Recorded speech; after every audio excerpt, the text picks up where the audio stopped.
Redação Novo Tempo de volta, terceiro e último bloco de hoje.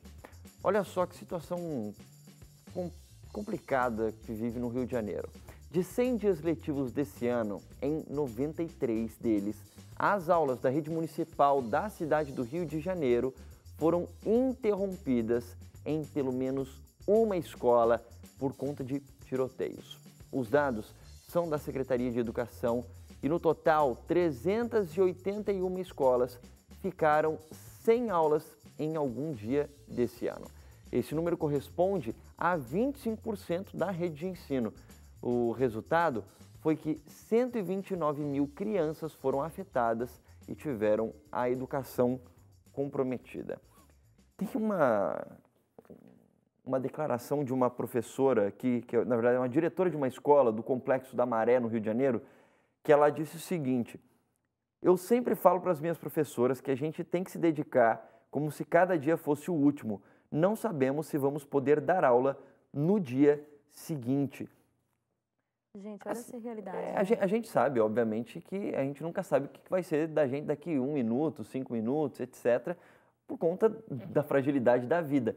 Mas, obviamente, essa frase dela que tem a ver com o perigo e a situação complicada que vivem os professores e, inclusive, obviamente, alunos na cidade do Rio de Janeiro. Né? E no Rio de Janeiro, assim, parece que as pessoas já se acostumaram tanto com isso que agora é mais fácil buscar outras alternativas, outras soluções do que combater a criminalidade.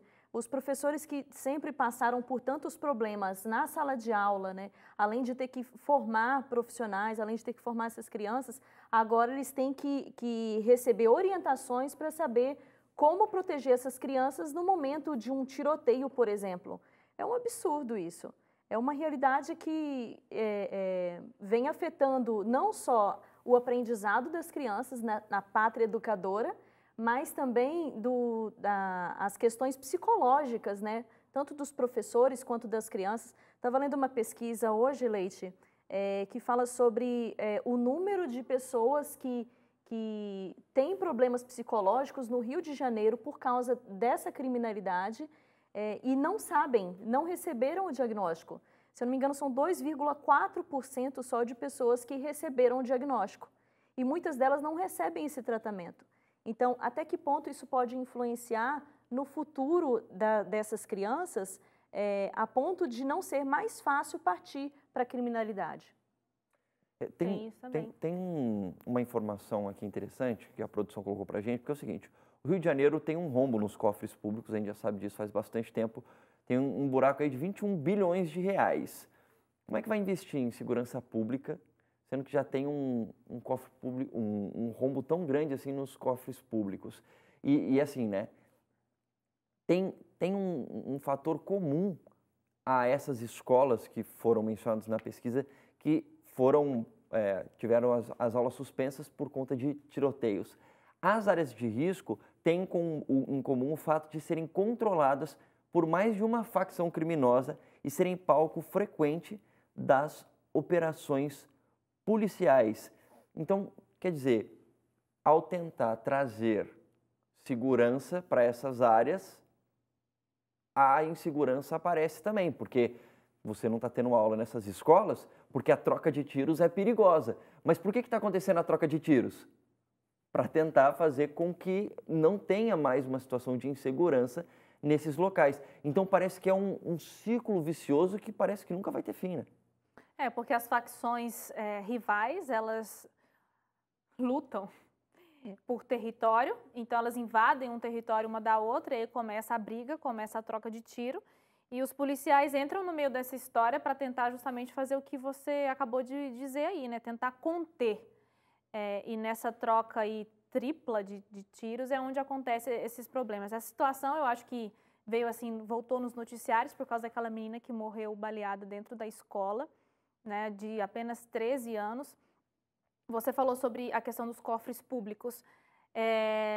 Os policiais concursados não estão sendo contratados, não estão sendo admitidos, porque não tem dinheiro para pagá-los, para contratá-los.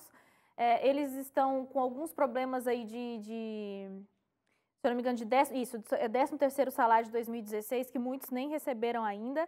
A remuneração de trabalho que eles fazem além do cotidiano, em missões, não sei se é assim que coloca, né? Por exemplo, das Olimpíadas, né?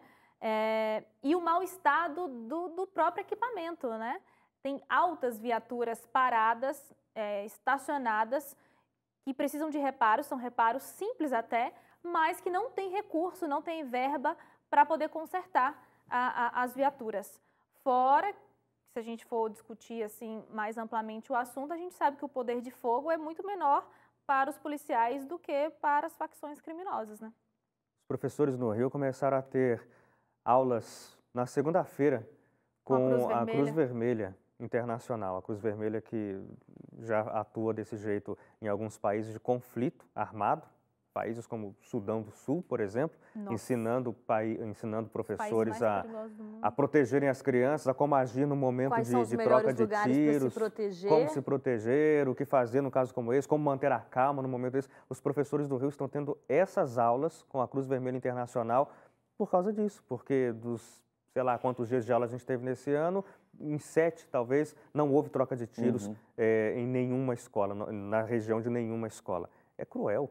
E o curso foi intensivo, né? Foram 5 dias, com uma carga horária de 40 horas. Então, foram 5 dias de curso, imagina.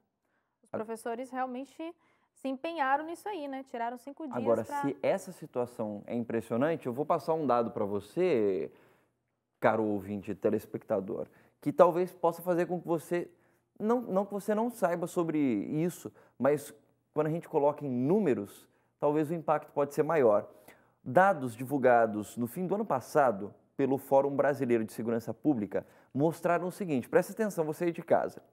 Entre janeiro de 2011 e dezembro de 2015, o Brasil, e aí obviamente a gente está expandindo, né? Não estamos falando só da cidade do Rio de Janeiro agora, o Brasil teve um total de 278.839 assassinatos. Então, quase 279 mil assassinatos, uma média mensal de 4.647 vítimas. Então, quase 279 mil pessoas foram assassinadas no Brasil entre janeiro de 2011 e dezembro de 2015.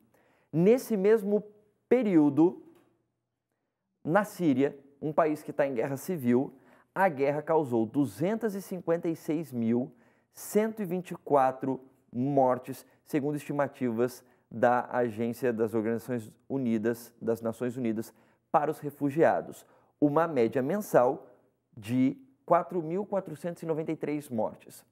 Na Síria, a média é de 4.493 mortes por mês. No Brasil, 4.647 vítimas por mês.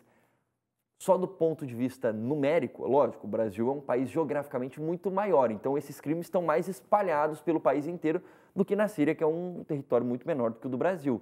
Mas, só numericamente falando, o Brasil é um país mais perigoso do ponto de vista de assassinatos do que a Síria.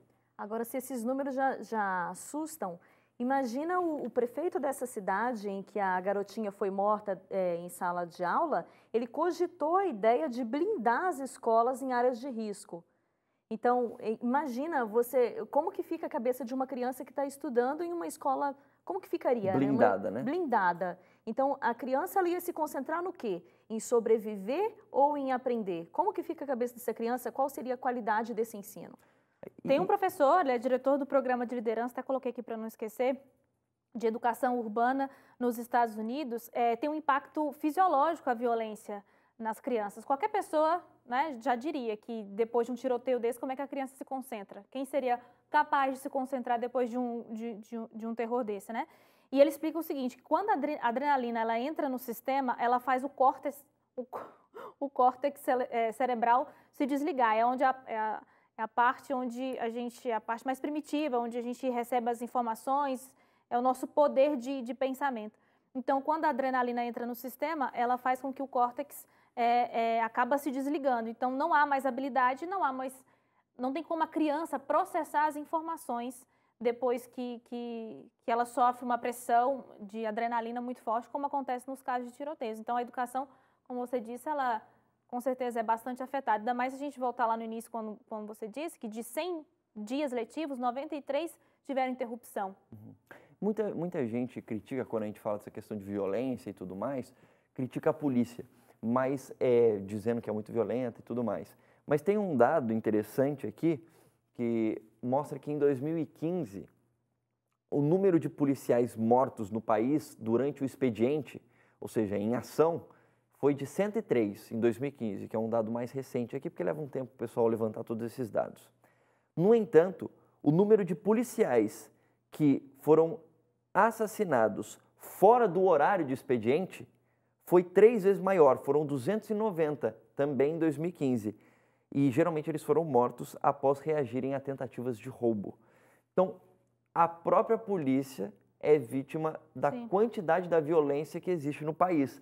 Então, policiais morrem mais fora do expediente de trabalho como civis, né, que é o momento que ele está ali, indo no shopping, indo comprar um pão na padaria, morreu um número muito maior de policiais fora do horário de expediente do que trabalhando como policial. Isso mostra também que mesmo quem é responsável pela nossa segurança pública é vítima da nossa falta de segurança pública. Então é um negócio assim, eu não sei se o objetivo desse bloco é só fazer com que você aí de casa fique meio assustado ou desesperançoso, mas a gente tem uma situação onde em cidades grandes, que a gente tem um problema do narcotráfico como o Rio de Janeiro, um problema cada vez maior com essa questão de tiroteios, tal, que é a situação que a gente trouxe das escolas, a gente tem um problema onde a segurança pública no Brasil como um todo sofre, e a gente tem dados comparando com a Síria, mostrando que aqui acontecem mais assassinatos do que num país que está em guerra civil e tem todos os problemas que vocês já viram com terrorismo, uma série de coisas. E, além disso, os próprios policiais acabam sendo vítimas da falta de segurança pública. Não que eles sejam as maiores vítimas, obviamente, mas é que é só um dado para comparar assim.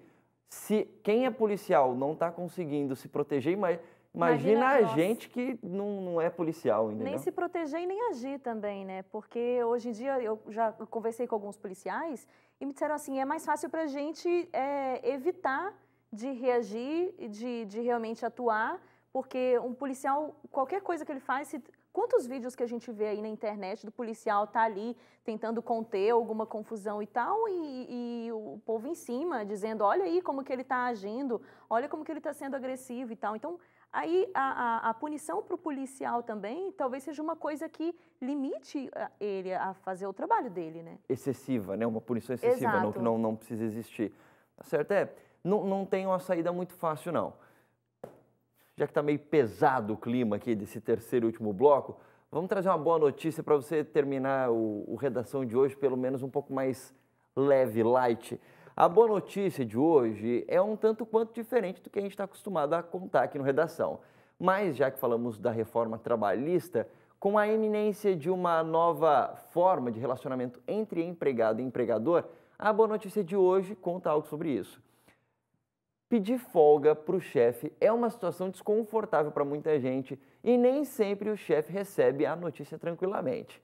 Mas, nos Estados Unidos, uma funcionária foi surpreendida com a resposta que ela teve ao pedir folga para cuidar da saúde mental. Você aí de casa tem algum palpite sobre o que o chefe dela disse? Olha só o que ele escreveu, abre aspas. Oi, Madeline é o nome dela. Eu gostaria de te agradecer pessoalmente por você me mandar um e-mail como este. Toda vez que você faz, eu os uso como lembretes da importância de usar dias de folga também para a saúde mental. Eu não acredito que isso não seja uma prática comum em todas as organizações. Você é um exemplo para todos nós, ajudando a cortar o estigma para que seja possível para todos nós darmos 100% do trabalho, fecha aspas. A Madeline postou essa mensagem no Twitter e o post viralizou com mais de 36 mil curtidas. Ou seja, ela ficou feliz de poder ter essa resposta, mas não só isso, né? O chefe incentivou, de certa forma, mais pessoas fazerem isso também, né? Eu quero ver qual vai ser a resposta do meu chefe quando eu mandar um e-mail para ele pedindo um dia de folga para tratar da minha sanidade. Aí eu acho que ele vai falar que... Eu Será acho que que ele vai mandar um e-mail ser... Ele bonitinho vai assim? aceitar super bem isso aí. Vai falar assim, olha, você está de parabéns. Eu vou contar aqui no Eu redação mandei um depois. WhatsApp agora pro meu. Ah, é? Escrevi Deixa eu aqui, ver ó. se chegou aqui. Veja aí.